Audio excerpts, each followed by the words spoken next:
Apresentar para vocês como usar a folha de registro por sondagem. Então essa folha de registro, ela serve para que a gente consiga ter algum nível de dados sobre o desempenho do aluno, para que a gente possa avaliar o progresso e tomar decisões com base nessas informações. Então ela tende basicamente a dois propósitos. Eu consigo avaliar se eu estou conseguindo ensinar aquilo que eu pretendo ensinar para o meu paciente, e também se a intervenção está funcionando, se as minhas estratégias de ensino estão sendo efetivas. Então, primeiro, deixa eu esclarecer o que é sondagem.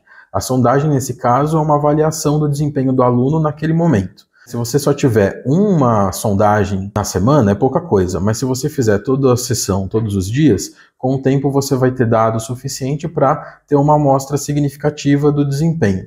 Então, para alguns meninos, você vai precisar de um registro um pouco mais frequente, um pouco mais robusto, para que você consiga avaliar de fato como está sendo o progresso ou não desse aluno.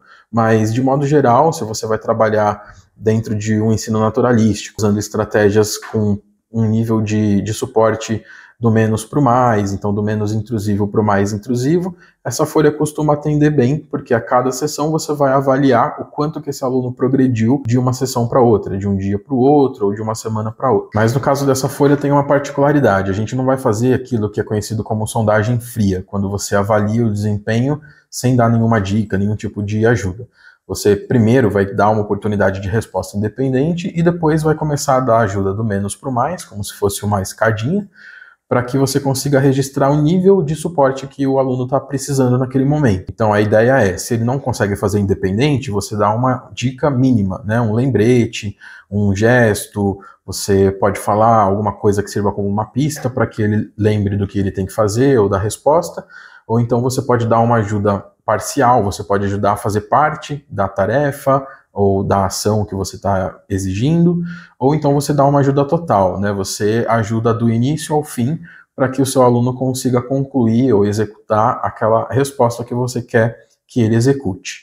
A ideia aqui é mensurar mesmo o quanto que o aluno progrediu de uma sessão para outra e não avaliar dentro da sua sessão como foi o desempenho dele de modo geral. Por fim, para que usar esse tipo de folha? Então, primeira coisa, para a gente poder trabalhar dentro daquilo que a gente considera prática baseada em evidência. A gente gera evidência dentro da nossa intervenção, usa esse dado para avaliar se o aluno está aprendendo e se a nossa intervenção, a nossa estratégia está sendo efetiva ou não. Se não for o caso, né, o seu aluno não está progredindo, você pode testar outras estratégias e esses dados vão te ajudar a comparar a estratégia anterior com a estratégia nova, para ver se com essa mudança que você fez de procedimento, o procedimento foi mais eficiente no objetivo de ensinar uma resposta nova para aquele paciente. Deixa eu mostrar para vocês como preencher essa folha. Então aqui onde está escrito programa, você vai colocar o nome do seu programa. No nosso vídeo a gente vai usar como exemplo um programa chamado Engajar em Atividades Motoras. Aí eu vou identificar o nome do aprendiz, nesse caso vai ser o João. E aqui embaixo eu vou colocar até 3 respostas-alvo que eu posso trabalhar dentro desse programa. Então nesse caso a gente vai colocar segurar a manopla, bater no disco e defender o gol. Tá? Então nesses alvos eu vou usar o contexto do jogo daquele hóquei de mesa, tá? Para poder trabalhar essas 3 habilidades, porque é uma forma de eu conseguir reunir tudo dentro do mesmo contexto. Bom, o que mais a gente tem? A gente tem aqui as informações de como vocês vão fazer os registros, então vocês podem usar esses números que estão aqui para identificar o nível de suporte ou de ajuda que foi necessário, tá? Desde a não resposta, então no caso do seu aluno não responder ou apresentar algum tipo de resistência para responder, a dica total, que é quando você dá um suporte mais intensivo possível para que ele consiga executar aquela resposta que você selecionou. Uma dica parcial, ou seja, qualquer tipo de suporte que você não dá um suporte intensivo e total, mas também não é um suporte mínimo, ele fica intermediário no meio do caminho. O suporte mínimo, aqui a gente chama de suporte mínimo aqueles incentivos, um gesto, um lembrete, algo que você considera ainda como uma dica, mas que seja mínima, né? Que não interfira tanto na resposta quanto os outros 2 tipos de ajuda que são mais intensivos. Ou a resposta independente, ou seja, você não deu nenhuma dica, não fez nenhum gesto, não deu nenhum sinal, ele conseguiu realizar a atividade ou a resposta esperada.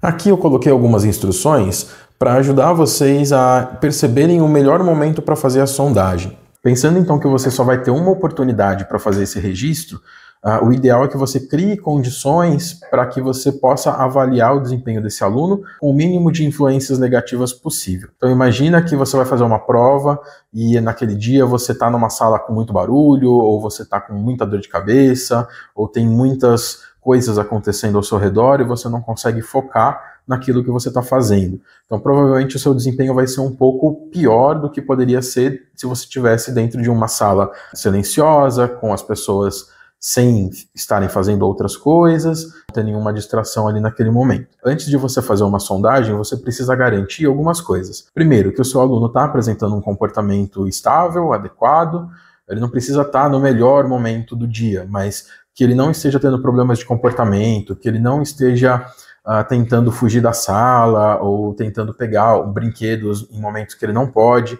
Então, de preferência que você consiga fazer com que ele ou sente na mesa ou que ele engaje na demanda, na atividade que está ocorrendo, né? Então, se você é um profissional da educação física, que ele esteja seguindo as suas instruções, que ele esteja dentro do espaço de trabalho que você está selecionando ali naquele momento para trabalhar com esse paciente. Outra coisa que você pode fazer é testar o nível de atenção dele. Então, chamar pelo nome, perguntar algumas coisas simples para verificar se ele está te ouvindo e se ele está conseguindo responder coisas que ele já sabe. Isso pode ser um sinal de que ele está atento, de que ele está disposto a engajar na atividade que você está propondo. Outra coisa bem importante é que ele dê sinais claros para que você avalie se ele está motivado para fazer a tarefa. Porque muitas vezes o seu aluno não responde porque ele não tem motivação para responder e não porque ele não sabe responder.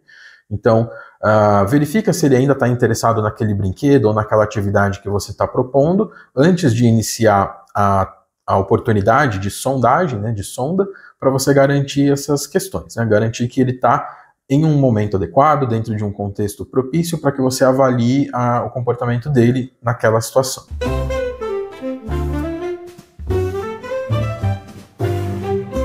Vamos lá, João, vamos jogar? Ó, segura aqui na manopla. Vamos, ó, assim. Vamos lá? Aê, muito bem! Bom, então na hora de registrar, você precisa saber de duas coisas, né? Qual é a resposta-alvo que você está observando e qual foi o nível de ajuda necessária nessa sondagem que você fez. Então, nesse caso, foi o alvo A, que é segurar a manopla. E ele precisou de uma dica parcial, que é o número 3, tá? Então, aqui a gente vai colocar a data, né? Vamos supor que hoje é dia 10/7. Identifica quem é o profissional, pode colocar só as iniciais para identificar. E aí você vai procurar qual é o alvo que você está registrando. Então, é a sondagem do alvo A. Então, é nessa linha aqui. E aí você vai colocar, então, o número 3. Vamos lá, João. Ó, agora a gente vai jogar para ela, ó. Vamos lá? Ó, bate no disco. Aê, muito bem! Nessa segunda oportunidade, o que ele fez foi a resposta de bater no disco, certo? Então a gente observou essa resposta e ele precisou de um suporte mínimo. O aplicador deu apenas um modelo para ele do que fazer, né? Fez um gesto. Então a gente vai colocar o número 4, tá? Suporte mínimo no alvo B. Vamos lá agora de novo, ó. Defende. Aê, muito bem, João. E nessa terceira oportunidade, o que ele fez foi, então, defender o gol. Então, foi a resposta alvo C, tá? Aqui a gente vai considerar que foi independente. Embora o aplicador tenha falado, né, defende, nesse programa a gente não está considerando que essa instrução seja uma dica, tá bom? Então, aqui a gente vai colocar o número 5, porque representa a resposta independente. Ó, a gente vai defender agora, tá bom? Ó, defende. Assim, isso, muito bem. Vamos lá então, ó, de novo. Ó, bate aqui. Joga, ó, assim. Não quer? Tá bom. Vamos checar a agenda? Agora imagina que ao longo dos dias a gente vai coletando essa sondagem toda vez que a gente começa a nossa sessão ou quando a gente identifica uma oportunidade propícia para se fazer essa sondagem de acordo com essas instruções que estão aqui. Tá, então eu vou colocar de forma fictícia alguns dados aqui, só para poder mostrar para vocês depois como preenche essa parte do gráfico.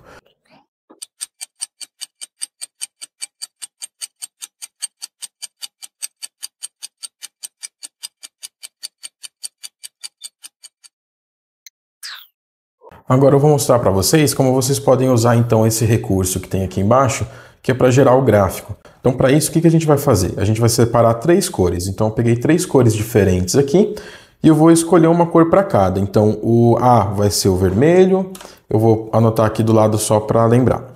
O B vai ser o roxo e o C vai ser o verde, tá? E aí o que a gente tem que fazer? Você vai passar para cá, né, as informações que você tem aqui. O alvo A é essa linha toda aqui, e aí você vai ter que procurar qual é o número que está em cada coluna para passar aqui para baixo. Para ficar mais claro, eu vou fazendo aqui para vocês observarem. Então, eu tenho esse daqui, o alvo A, o número 3, na primeira coluna. Então, eu vou procurar onde está a linha 3 e vou pintar aqui o A. Eu vou fazer a mesma coisa para o B. O B está no 4, então eu vou circular aqui na linha número 4. E o 5 está no... Quer dizer, o C está no 5, que eu vou circular então aqui a letra C na linha 5 do meu gráfico. E eu vou fazer isso para todos.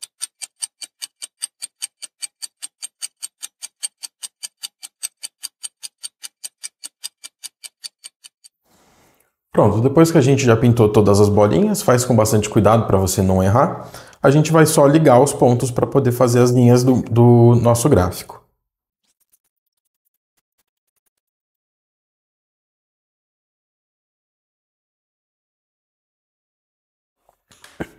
Prontinho, então a gente tem aqui o nosso gráfico montado. Eu consigo olhar individualmente cada alvo que foi treinado, eu consigo saber quando eles foram atingidos, de acordo com algum critério que a gente tenha para o programa. Tá? Então, por exemplo, na primeira vez ele até que conseguiu ir bem, mas depois o desempenho caiu e o desempenho foi aumentando gradualmente até a gente ter essa estabilidade aqui no final. E eu consigo até observar se tem algum dos passos, algum dos alvos que é mais difícil, dependendo da variabilidade aqui da resposta que eu tiver no gráfico. E aí só uma dica, né? Algumas vezes as linhas vão ficar paralelas, uma em cima da outra. Então o que eu faço é pintar um pouquinho acima, um pouquinho abaixo, para a gente conseguir identificar onde está a linha do gráfico. Mas fazendo desse jeito, a gente consegue então o resultado final. Eu tenho todos os dados, né, eu tenho uma sondagem todos os dias e eu tenho aqui o gráfico que eu posso usar para fazer uma análise, para tomar decisões em cima desses dados.